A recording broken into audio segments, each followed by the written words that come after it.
Hello everyone, and welcome back to my second instalment of my backyard bushcraft. And in this episode I will be showing you how to do a couple of basic camping knots, or knots that are going to be handy for you when you're out camping or just trying to survive basically. So if you haven't seen the introduction to this video and you want to know a little bit more about what's going to be happening, then I'll put a little link in the corner and you can check it out. So we'll get to the knots. We got some the white stuff here down in the south of England today. It doesn't usually happen, so I'm quite surprised. So I'm going to get near the fire and we'll talk about what we're going to be doing.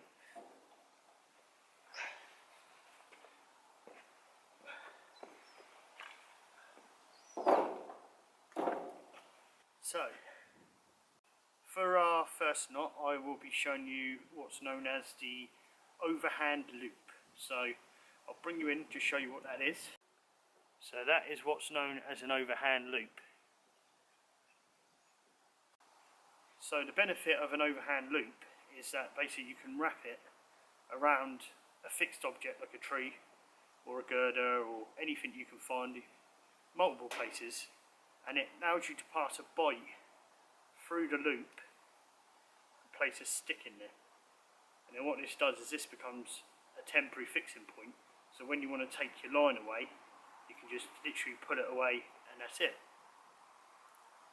So I'm going to show you how to tie one of these. Get it like that.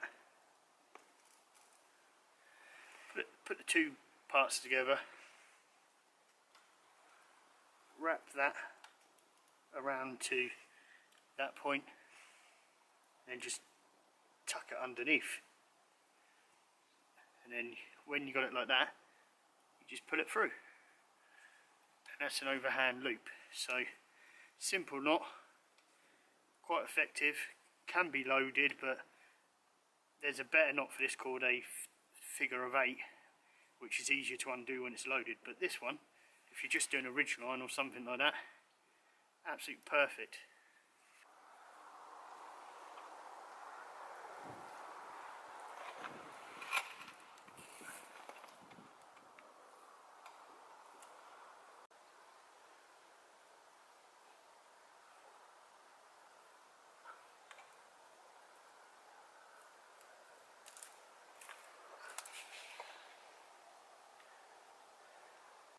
So that's a knot I use quite a lot, just a simple little overhand loop like that for when I'm putting a tire part on the ridge line and I don't want to fuss around with knots, because this is just quick, simple. You can see that's what it's effectively doing on the tree, and then my thumb being the stick, you take it out, boom, there you go, that's how quick it is.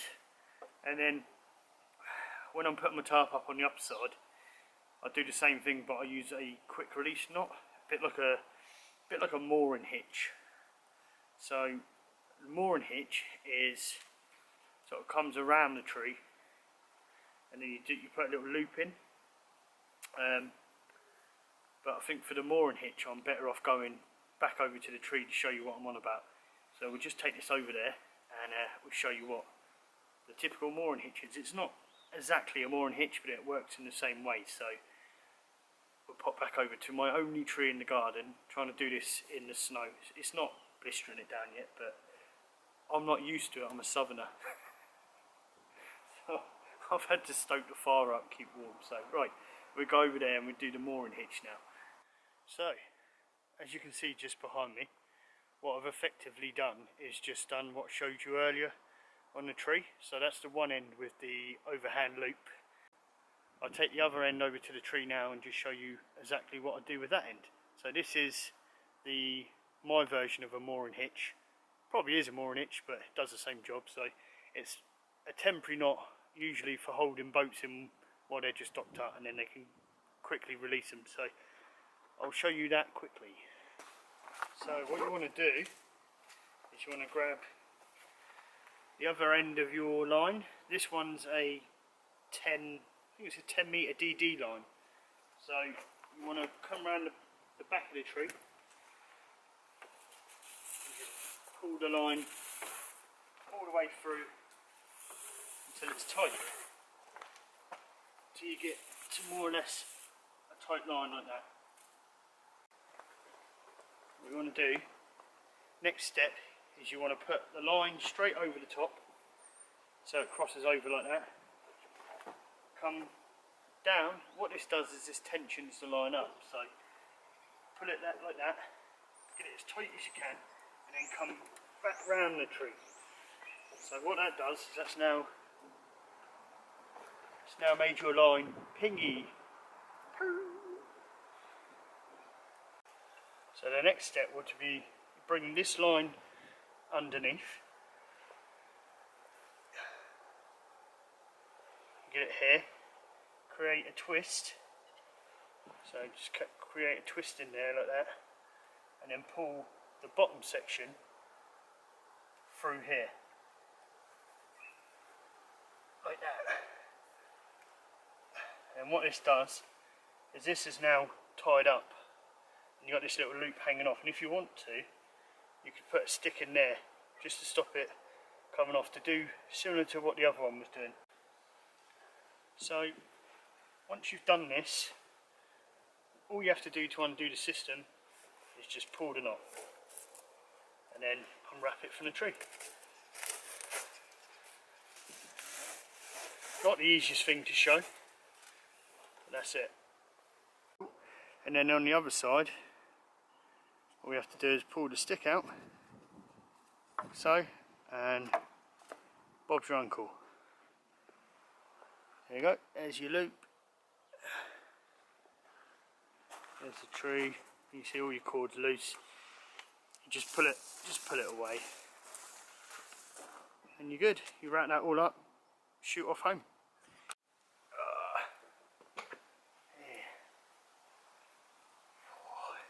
It's definitely getting Baltic here, I tell you. The wind's picking up, definitely getting colder, so won't worry though. I'm going to be out here in all weathers, so if it's raining, snowing, hurricane, whatever, I'll just stick up a shelter or something and we can do it under that. So I've come back to the fire because I am starting to get really cold. Yeah. Right, so the next one I've got on the list, so we've just done, we've covered the overhand loop, we've covered the quick release knot on the other end, which is more like a sort of mooring hitch. So that's 2 knots for this one. So I'm not going to do too many because I don't want to bore you to death each week, so probably do about 4 this week, and then another time I'll do knots, we'll do a couple more knots again. But for this one, so this is a little bit of kit I made up. I've cheated a little bit because I've got carabiners, but you can use a stick. So, but I just find the carabiners easy because I had them.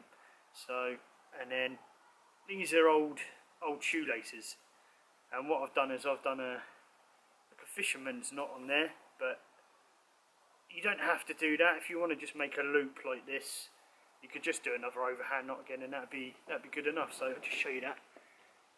Oh, and in the focus, it's quite a nice little knot, and what it does is you wind them together and they pull together like that. So if we ain't going to do anything else, I might cover that one. But what I'm looking at the moment is what's known as a prusik loop.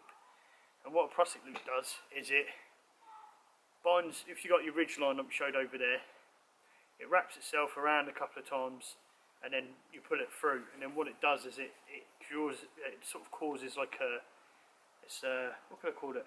It's like a friction type of knot, so it works through friction. So when you pull in one way, if you sort of got it on your hand and you're moving it left to right, it'll just move. But if you've got it tensioned up like that, it won't budge. So it's really good for putting up shelters, tarps, all different things. Oh, I've used it for, I've even used it for sort of old school climbing, where you don't have any equipment and you're literally climbing up the rope with 2 of these. So what we'll do, we'll pop back over there. I'm going to warm up a little bit, and then we'll show you how the prusik loop works on the ridgeline. I'm glad I put this on today. Oh, lovely and warm. I don't think this snow's going to lay though. So this is our line that we put up earlier. I've just put it back again. So you get your Prosek loop like this. Just zoom in a little bit there. And then when you've got it here, all you do is you just wrap it. So, I don't know if you can see that. Just keep wrapping. Just wrap again. Probably about 3 times. And then the end with the carabiner on, or the end just with the loop, you pass it through. Like so. And then you just tidy the knot up so it doesn't look a mess. And just pull it tight.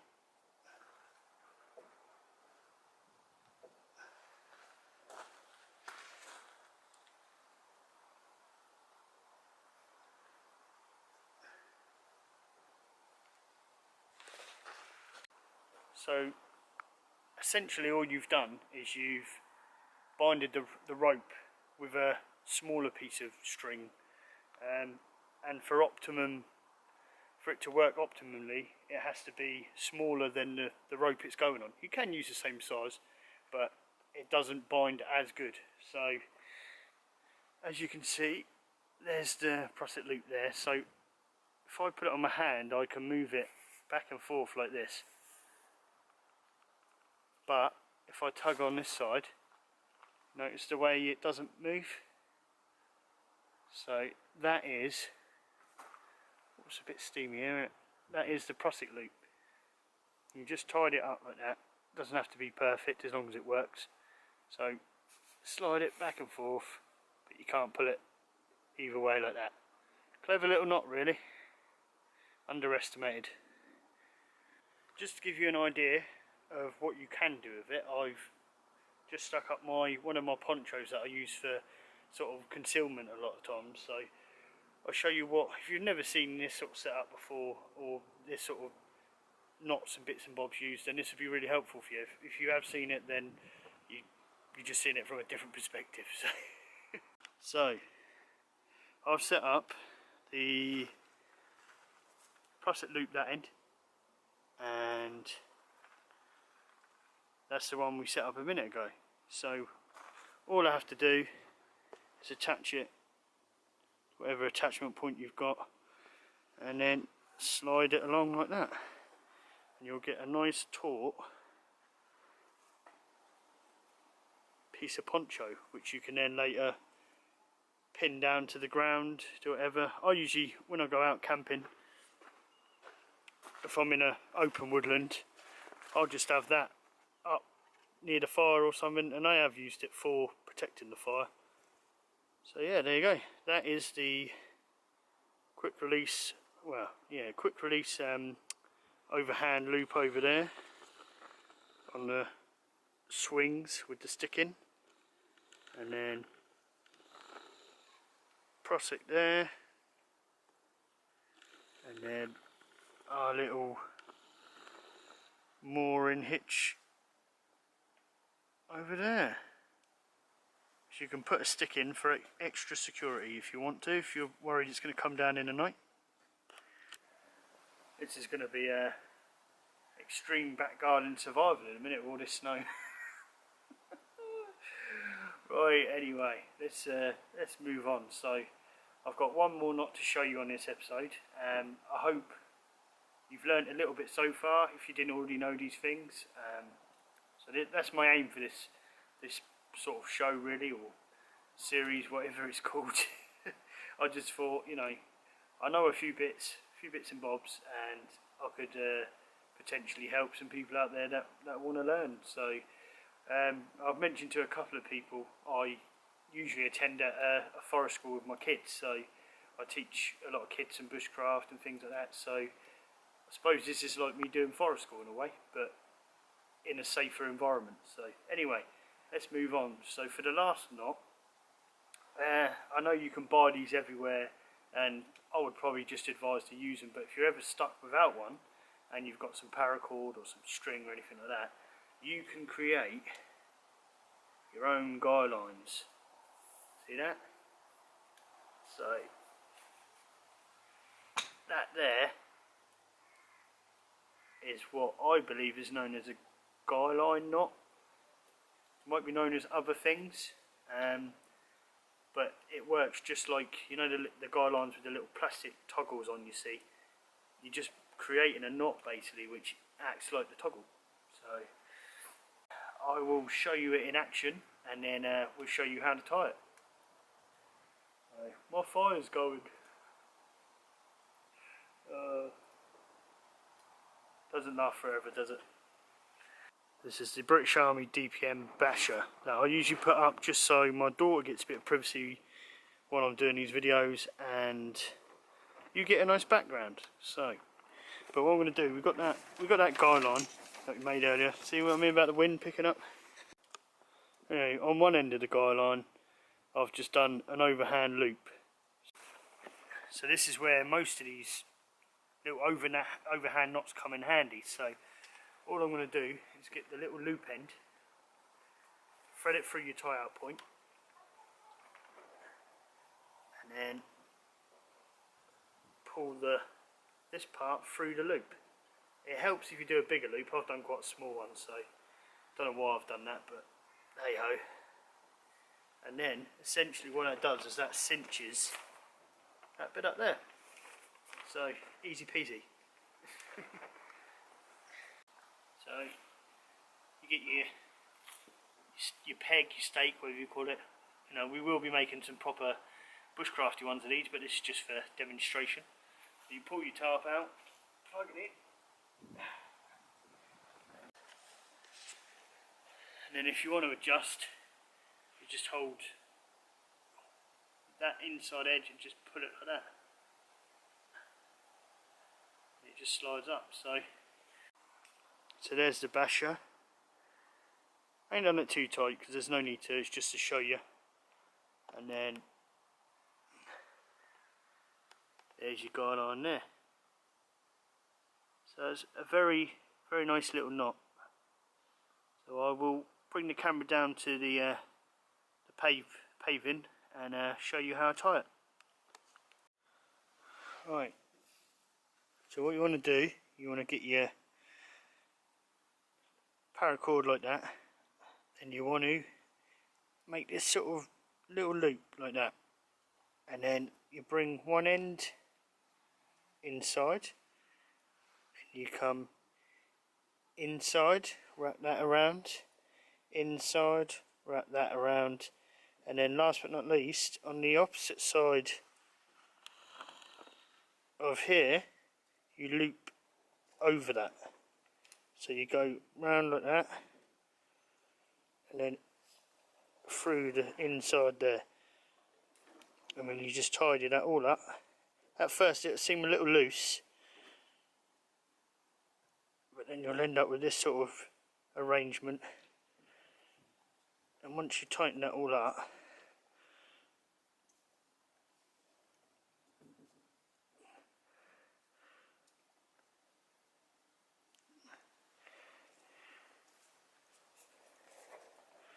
there you go, and then it ends up like that.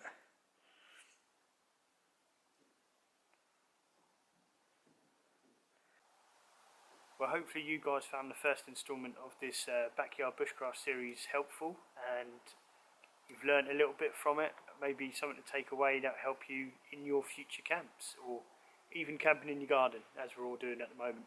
So, good time to test out the winter gear, especially with all this flurry about. So we don't usually get it down south, so but yeah, so all of these some of these knots I'll try and leave a picture or some kind of animated thing at the end, just to show you a bit more in depth, because with the camera it's hard to show you guys the knots and stuff, and then when it's in and out of focus, it's a nightmare. So I will try and leave something that gives you a little bit more understanding of what I've shown you, so you're not looking at my video sort of baffled and that. So I'd just like to say thank you very much for watching this first one. It's been great to have you along.